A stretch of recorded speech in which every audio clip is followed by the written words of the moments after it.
Le mouton à 5 pattes. Bonjour et bienvenue sur le mouton à 5 pattes. Aujourd'hui, un épisode avec Lémi. Lémi, bonjour. Bonjour Stéphanie, comment vas-tu? Mais ça va et toi? Super, super. Lémi a commencé chez Gentis le lundi 5 août 2024. Et pourtant, tout ne s'est pas toujours passé comme prévu entre Gentis et lui. On va revenir un petit peu sur le parcours. Tout d'abord, Lémi, est-ce que tu pourrais me raconter un petit peu ton histoire avant d'arriver chez Gentis? Ok, donc avant d'arriver chez Gentis, j'ai fait un peu d'événementiel à l'époque. Je faisais des after-work au Calens Café. Ok, J'ai aussi été commercial chez Proximedia où j'ai fait tout ce qui était, j'ai vendu tout ce qui était solutions marketing et des contrats de construction. Ensuite, j'ai fait 3 mois chez FSM où j'ai fait un peu du recrutement mhm. dans l'IT, sales et marketing et également en fiduciaire. Alors, je t'arrête, Mhm. parce que là déjà, tu mets ton premier pied dans le recrutement. Yes. Comment est-ce que tu arrives dans le monde du recrutement? Comment est-ce que j'arrive dans le monde du recrutement? Ouf. C'est une bonne question. Déjà, je pense que je voyais beaucoup Alexandra Mazur Ouais. sur LinkedIn. Pour moi, pendant 3 ans, j'étais de plus en plus actif sur LinkedIn et je la voyais souvent passer avec les posts. Et donc, je me disais que ça avait l'air d'être intéressant. Donc, j'avais déjà un petit intérêt à ce niveau-là Mhm. quand j'étais commercial chez Proximedia. Ensuite, une fois que j'avais arrêté chez Proximedia, bah, en fait, je me suis dit que ce serait quelque chose d'intéressant à essayer parce que allez, j'ai un bon feeling avec les gens de manière générale. Donc, je me suis dit, why not? Pourquoi pas tenter? En plus, je recevais plusieurs offres sur LinkedIn, donc je me suis lancé à ce moment-là. Ok, donc tu commences d'abord chez un concurrent C'est ça. à Gentis. Comment ça se passe là-bas? Comment ça se passe là-bas? Je pense qu'ils ont fermé leur bureau de Bruxelles. Euh, pour moi, comment ça se passe? Ça, c'est hyper relatif. Pour moi, ça se passait pas très bien parce que le feeling avec mes collègues, c'était pas le top. Ok. Et donc, du coup, voilà, je suis arrivé à un moment donné où il y avait énormément de managers qui étaient partis. Mhm. Et donc, c'était un peu l'anarchie parce que les directeurs, ils valorisaient trop. Enfin, valorisaient trop. En fait, les personnes qui restaient, c'était des personnes qui étaient là depuis plus ou moins 8 mois. Et en fait, c'est les seuls qui connaissaient le marché. Et donc, du coup, par peur, c'est mon impression, hein, par peur de les perdre, bah, en fait, ils les gardaient même s'ils travaillaient pas, même si c'était un peu, Mhm. ils faisaient un peu ce qu'ils voulaient. Euh, Mais par contre, tu te rendais déjà compte à ce moment-là que tu aimais bien le métier de consultant en recrutement. Franchement, oui, j'apprenais encore le métier, donc j'apprenais petit à petit. Enfin, c'est un peu là que je me suis rendu compte que j'aimé le métier. Alors, tu mentionnais, tu parlais d'une des employées de Gentis, donc Alexandra, une Gen Tiger déjà depuis quelques années. À quel moment tu te dis, ok, je vais postuler chez Gentis? Bah, j'ai jamais vraiment postulé chez Ah Gentis. voilà, Euh, encore mieux. Et c'est Camille donc Camille Lillo, qui est venue m'envoyer un email et elle m'a contacté. Je suis venu sur place et Ok, alors déjà, pourquoi accepter cet entretien chez Gentis? parce que j'aimais bien l'image de Gentis. C'est pas j'aime toujours. J'aime bien l'atmosphère que ça dégageait à l'époque. Et donc je me suis dit why not? Je suis arrivé sur place, j'ai vu que les gens ils étaient hyper agréables aussi, fort accueillants. Et voilà, je suis quelqu'un qui va un peu tenter sa chance et voir un peu comment ça se passe. Je fonctionne quand même au feeling. Et donc voilà, j'ai tenté ma chance et j'ai été voir comment ça se passait. Top. Comment se déroule ce premier entretien? Ouf, ce premier entretien, donc du coup, je suis arrivé, j'ai eu mon entretien, comment ça s'appelle encore le reverse L'interview inversée? voilà, donc Ok, attends, d'abord, ton premier entretien, c'était quand chez Gentis? c'était en décembre En décembre 2023. 2023, oui. Ok, top. Donc du coup, vas-y, raconte-nous comment Donc, ça se passe. je suis arrivé, c'est Camille qui m'a reçu. Ensuite, j'ai eu l'opportunité de rencontrer Vince et de rencontrer aussi Christophe Mhm. Peus. Et c'est à ce moment-là que j'ai passé l'entretien, j'ai fait le reverse. Mais voilà, je me suis complètement gouré au reverse parce que voilà, c'était un truc en mode oui, voilà, tu te présentes toi-même à telle personne ou à telle société. En fait, déjà, pour moi, à ce moment-là, ça me prenait. Ah, c'était pas l'interview inversée, c'était le roleplay. Ah, voilà, c'est le roleplay, Oui, excuse-moi. où tu devais vendre ton CV. C'est ça, Oui, oui, exactement. exactement. Donc, chez Gentis, un des entretiens, pour préciser, c'est de faire effectivement un exercice Mhm, où on part du principe que personne ne sait aussi bien se vendre que soi-même. c'est ça, Et donc, tu dois effectivement arriver à, en tant que consultant en recrutement, vendre ton profil. c'est ça, Donc, il y a un peu un dédoublement de personnalité dans l'histoire. Et donc là, c'est échec ça, total. c'est ça. Parce que moi, je suis un peu un overthinker. Et donc, du coup, t'as aussi, lors des entretiens, t'as le syndrome d'imposteur, Bien puis sûr. t'as le stress, puis voilà, tu dois aussi faire fonctionner ton cerveau dans un sens où tu l'as jamais fait fonctionner, tout simplement. Et donc, c'était difficile pour moi et j'ai beaucoup bugué. J'ai beaucoup bugué et voilà, c'est pas que ça s'est mal passé, c'est juste que j'arrivais pas à faire l'exercice nécessairement et j'ai pas été pris au final. Donc, exactement, spoiler, tu n'es pas engagé à ce moment-là. Non, Donc, Camille te rappelle et te dit no go. no go. Est-ce qu'il y a eu un feedback après cet entretien? Est-ce que tu comprends pourquoi tu n'as pas été engagé?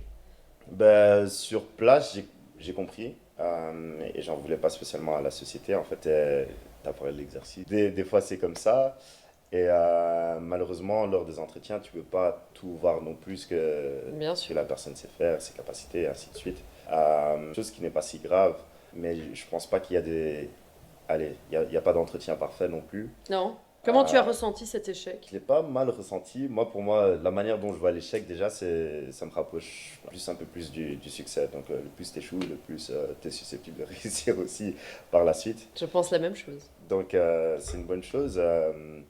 Voilà, c'est dommage. Je me disais que ouais, voilà, c'est à 10 minutes de chez moi.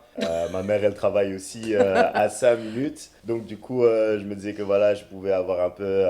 Et je pourrais passer mon midi avec elle, des fois, et manger avec elle. Mais après, je J'espère me que tu suis le dit, fais. non. Oui, super. J'essaie de le faire occasionnellement, mais voilà, il y a pas toujours l'occasion. Et même si c'est à 5 minutes, ça prend énormément de Oui, temps bien quand sûr. même. Oui. Qu'est-ce qui se passe donc là, on est en décembre 2023, voilà, no go. Mhm. Qu'est-ce qui se passe quelques mois plus tard? Donc, quelques mois plus tard, wow. Donc, il y a un ami d'enfance à moi, donc Issa, Ali Saïd. Issa Ali Saïd, en fait, il me dit quoi? Il me dit, un meilleur pote qui a un restaurant africain, en fait. Il a dit, oui, voilà, je veux bien passer avec mon équipe de chez Gentis, aller manger, boire un verre avec eux et tout, etc. Si t'es chaud, viens, passe. Et j'ai dit, mais frérot, ils m'ont recalé. Qu'est-ce que je vais faire aller manger là-bas? Mais voilà, c'est un très bon pote à moi. Et donc, du coup, je me suis dit, quand même, let's go. En fait, j'ai quand même, même après l'entretien, on avait été manger ensemble à midi avec l'équipe d'Alexis, avec Andri, Ilia et Issa. Et ça s'était bien passé à ce moment-là. Donc je me suis dit, ok, why not? Je les ai bien aimés quand même, c'est pas grave. Et à l'époque, j'étais engagé chez FSM déjà.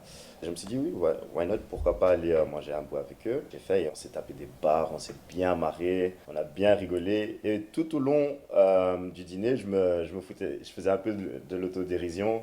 Je me foutais de ma tête un peu et voilà, c'est drôle, on rigolait sur ça du fait que je t'ai pas pris et c'est pas grave. Euh, et donc du coup, on est parti, on est sorti, on a bu des verres ensemble et je sais pas, dans la mêlée, je pense qu'Alexis s'est dit ah oui, Donc Alexis, qui est un des managers ici, hein, c'est ça, à c'est ça. Bruxelles. Donc lui, il est là dans cette soirée et lui, il a un clic, quoi. Ah ouais, enfin, je pense, en tout cas, on a bien rigolé. J'ai pas nécessairement rigoler directement avec Alexis, mais en fait, l'ambiance globale était bonne. Et donc, du coup, voilà, je pense qu'il y a un feeling qui est bien passé. Et voilà, je pense qu'à ce moment-là, il s'est peut-être dit que. Et donc là, qu'est-ce qui se passe après cette soirée? Est-ce que tu reviens en entretien officiellement après ou comment se déroule le processus à ce moment-là? Bah, en fait, je passe mes 3 mois chez FSM parce que je venais à peine de commencer ou je commençais une semaine plus tard. Ah oui, oui. Et ce qui se passe, c'est que, allez, durant la période, peut-être durant le deuxième mois, bah, j'ai reçu un mail de Joachim Demeure. Euh, C'était un email, lui, est-ce que tu serais ouvert à de nouvelles opportunités, etc. Je réponds pas directement parce que voilà, dès que je m'engage dans une société, comme ça tu sais, je suis fidèle à la société. J'adore. J'adore. Très bon point. Et donc du coup, j'attends vraiment que ce soit vraiment la mort pour répondre à ce genre de message. Je sais pas, je crois beaucoup dans les énergies et je pense que ça allait un peu le truc. T'as l'impression d'être un hypocrite si tu réponds à ce genre de Ouais, choses, ouais, ouais. or que t'es dans la société et que ça se passe bien. Et donc, du coup, je réponds pas directement jusqu'à ce que je sens que ça commence un peu à devenir un peu chaud pour moi chez FSM. Et donc, du coup, à ce moment-là, je réponds à Joachim. Je lui dis, OK, je suis intéressé par un entretien. Et on discute au téléphone. Je suis repassé et ça s'est vraiment bien passé. J'ai vu Cédric, j'ai vu Alexis. Et voilà, j'ai été engagé par la suite. Top. Comment est-ce que tu t'es préparé avant ce deuxième entretien? Bah, j'ai beaucoup parlé à Issa qui était déjà en interne. Donc, je lui ai posé la question et j'ai dit comment est-ce que je fais, ils sont comment est-ce que je dois réagir, comment est-ce que je dois agir, etc.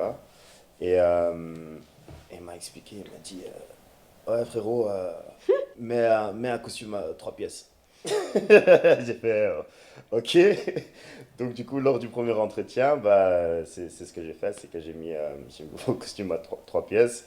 Et j'ai un peu expliqué l'anecdote à Vince et il a un peu fait un truc en mode franchement rien à voir. Même moi, même moi je m'habille assez chill. Donc c'est ça qui t'a dit ça? J'ai fait ouais. Et voilà, donc je me suis préparé comme tout entretien. J'ai essayé de refaire l'exercice aussi à la maison. Euh, mais je pense qu'ils ont eu l'opportunité aussi au Mirano de, oui, au Mirano de voir, De voir le vrai Lémi? de voir le vrai Lémi, parce que voilà, j'étais coincé lors de l'entretien. Donc, j'ai pas pu montrer mes soft skills, j'ai pas pu montrer ma facilité de communiquer avec les gens et aussi ma manière de bien m'entendre avec les gens. Et ils ont pu voir ça, donc je me mettais pas trop de stress à ce niveau-là. Je me mettais plus de stress par rapport à Vince que j'allais voir. Et puis j'ai vu Alexis, mais je savais pas sur quel pied danser parce que la dernière fois qu'on s'était vu, c'était au Mirano. Donc il me voyait danser, etc. Et donc du coup, lors de l'entretien, je savais pas qu'est-ce que je devais dire. Donc j'essayais de dire le moins possible. Mais t'as senti que tout le monde était ouvert à te donner une deuxième chance, quoi. Franchement, ouais. Mhm. Ouais.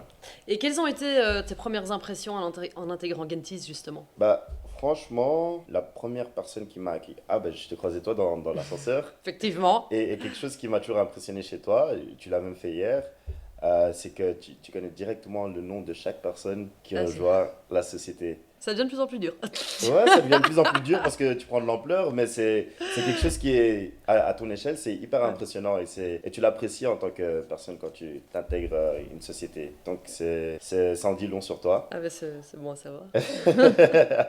Mais t'as ressenti un soutien ou un accompagnement dès le début? Bah, Eva, Ah bah oui. magnifique. Eva est magnifique aussi, elle nous a très bien accueillis. Elle m'a dit qu'elle s'est beaucoup entraînée par rapport au fait d'accueillir les Oui, gens oui, oui, tout à fait. et qu'elle a mémorisé un speech, mais moi je la croyais pas trop au début parce que c'était tellement fluide en fait. Ouais, c'est très naturel. C'est très naturel et voilà, c'est aussi quelque chose qui m'a impressionné. Ça, en fait, c'est une belle représentation de la société en fait. C'est vrai. Quels ont été tes plus grands défis à tes débuts chez Gentis? Mes plus grands défis, ça c'est une bonne question, la concentration. Donc j'ai du mal à me concentrer des fois, mais je suis quelqu'un qui va quand même bosser. Donc j'essaye de faire un équilibre entre les deux et pas trop aller dans n'importe quel sens parce que voilà, j'avance pas vite, de manière rigoureuse, mais des fois je vais dans le mauvais sens. Donc en fait, je pense que c'était vraiment un bon match avec Alexis. Ça n'a pas toujours été facile, mais c'est une personne qui arrive bien à me recadrer et il a toujours une approche qui est sur mesure pour moi. Si pour nos auditeurs qui peut-être ont déjà raté un premier entretien et hésitent à repostuler dans certaines boîtes, qu'as-tu appris toi de cette expérience afin de la transformer par après en opportunité? Moi je dirais ne te braque pas, reste ouvert d'esprit. C'est pas parce que ça n'a pas été à ce moment-là que ça n'irait jamais. Et comment cet épisode a-t-il influencé ton approche du travail ou voilà, ta façon d'aborder les défis? Ça, c'est une bonne question. Bah voilà, en fait, c'est une expérience en plus qui renforce en fait l'idée de rester ouvert en fait. Et voilà, des fois tu manques de confiance, tu as peur de certaines choses. Et en fait, c'est une bonne référence pour te dire en fait continue, peut-être c'est pas pour maintenant. Même dans le recrutement, c'est la même chose. Il y a des facteurs chance et il y a des choses que, voilà, en fait, ça arrive seulement si tu es au bon endroit, au bon moment. Et donc, voilà, c'est un exemple parfait. Voilà, Issa, il m'a appelé, c'était un hasard. Il aurait pu juste pas m'appeler, mais il a fait l'effort de le faire. Et en fait, ça en dit long sur le fait que chaque petite action, en fait, ça peut avoir une grosse influence par la suite. Ok. Et donc, du coup, vu que pour moi, tu as un exemple de résilience et aussi d'opportunisme positif, puisque, voilà, une soirée qui entraîne un nouveau contact avec Gentis, puis des entretiens. Si tu pouvais revenir en arrière, que ferais-tu de différent lors de ton tout premier entretien? Qu'est-ce que je ferais de différent? En fait, je sais que je me suis préparé comme j'ai pu. Je changerais rien, honnêtement, parce que je suis là aujourd'hui. Je pense qu'il faut juste se dire que, ok, prépare-toi au maximum avec les ressources que tu as à disposition à ce moment-là. Maximise tes chances toujours. Renseigne-toi sur la société aussi, chose que je n'ai pas faite. Donc voilà. Bien se préparer. Bien se préparer. Ultra important. C'est important. Parce que voilà, c'est pas normal aussi que je sois dans l'ascenseur. Je crois que tu me connais. Et moi, j'étais un peu là en mode, voilà. Agréable. Ça c'est pas normal. Il faut savoir à qui tu t'adresses. Ah, ça c'est sûr. C'est très important. C'est sûr. En un mot, que signifie Gentis pour toi aujourd'hui? Waouh. En un mot, c'est difficile de le résumer en un seul mot. Franchement, avec tout ce que tu as fait chez Gentis, est-ce que tu pourrais le résumer en un mot? Passion. Passion? Ouais, je dirais passion. Okay. Pourquoi passion? C'est pas mon... Il va changer les rôles. parce que je suis une passionnée et que j'adore travailler avec des gens qui sont passionnés et que je peux voir des tout juniors qui commencent déjà à être très vite passionnés par le boulot. Et puis des personnes également comme toi, ultra investies aussi dans le bien-être parce que tu contribues. C'est pas l'épisode du jour, mais tu contribues largement à la bonne humeur et à la joie ici dans ce bureau en tant que keuf, King of Fun. Merci. Titre que tu portes très très bien. Merci. Mais donc je dirais la passion. Alors, on arrive en 2025. Lémi, que puis-je te souhaiter pour cette nouvelle année? Beaucoup de succès. Et une longue carrière chez Gentis. Eh bien, Lémi, du plus profond de mon cœur, c'est ce que je te souhaite. Je te souhaite tout le meilleur. On va s'arrêter là. Merci pour le partage de ton expérience. Et à tous mes auditeurs, je vous dis à très bientôt. Bonne journée. Merci, Steph. Ciao, Lémi. Merci de nous avoir suivis jusqu'à maintenant. Nous espérons que cet épisode vous a plu. Si c'est le cas, n'hésitez pas à nous soutenir en vous abonnant, en partageant notre contenu et en nous laissant 5 étoiles sur votre plateforme d'écoute préférée. Pensez aussi à nous suivre sur nos réseaux sociaux afin de vous tenir au courant des dernières actualités du mouton à 5 pattes. Merci beaucoup et à bientôt pour un nouvel épisode.